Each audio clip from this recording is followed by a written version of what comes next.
नमस्कार, Reena home kitchen मध्ये आज आपण बघणार आहोत स्ट्रॉबेरी केक। ऑर्डर आलेली आहे केकची। सध्या हल्ली ऑर्डर घेणं सुरू केलेलं आहे। तर चला बघूया कसा केलाय हा केक। तर 1 किलोची ऑर्डर आहे आणि त्यांना कमी वेळेत हवा आहे, त्यामुळे पटापट हा केक रेडी केलेला आहे। बेस रेडी करून घेतला आहे।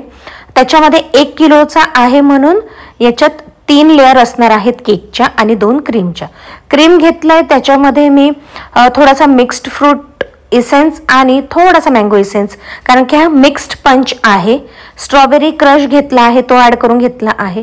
जे आपण वॉटर सोक करणार आहोत त्यामध्ये सुद्धा मी स्ट्रॉबेरी क्रश घेतलेला आहे, जेणेकरून आपल्या स्पॉन्जला एक छान असा फ्लेवर येईल।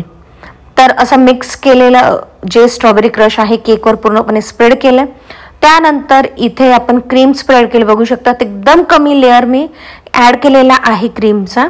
त्यावर स्ट्रॉबेरी क्रश, पुन्हा स्ट्रॉबेरी वॉटर, त्याच्यावरती क्रीम आणि त्याच्यावरती स्ट्रॉबेरी क्रश, अशा आपल्याला लेयर्स करायचे आहेत। पण जर तुमच्याकडे फ्रेश फ्रूट केकची ऑर्डर असेल तर क्रशच्या वरती तुम्हाला फ्रेश फ्रूट ऍड करायचे आहेत, पण ते पण शुगर सिरप मध्ये तुम्ही हलकेसे सोक केलेले ऍड करायचे आहेत।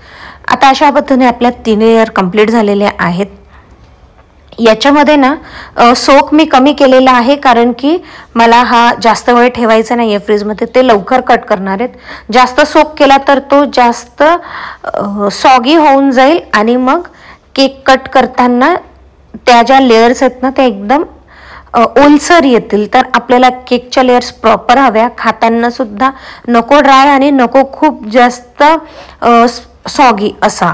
आणि आता जे संपूर्ण क्रीम आहे ते मी लावून घेतलेलं आहे केकला।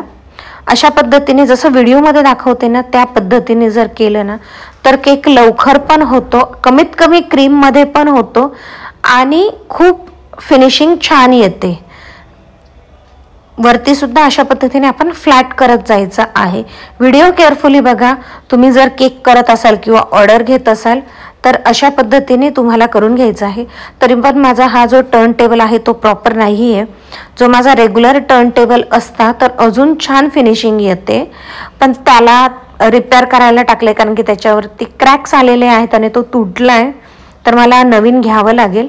आता जो पण स्ट्रॉबेरी क्रश होता ना तो मी वरती स्प्रेड करून घेतलेला आहे आणि हलकंसं डिझाईन करायचं, कारण की सिंपल कुठलाच ओकेजन नाही आहे, त्यांना असंच खायला हवा आहे, त्यासाठी त्यांना केक हवा आहे, म्हणून त्यांनी मला ऑर्डर दिलेली आहे।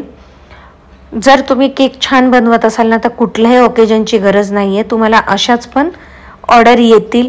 तर खूपशा आता नवीन केकची डिझाईन्स रेसिपीज चॅनलवर येणार आहेत। सबस्क्राईब केलं नसेल तर सबस्क्राईब करून घ्या। आणि बोलता बोलता हा संपूर्ण केक मी असा रेडी करून घेतला आहे। स्टार नोझल घेतला आहे आणि नोझलने सगळीकडे स्टार्स काढून घेतलेले आहेत। वरून लास्टला मला थोडं रिकामं वाटत होतं म्हणून मी थोडे चोको चिप्स ॲड केले आणि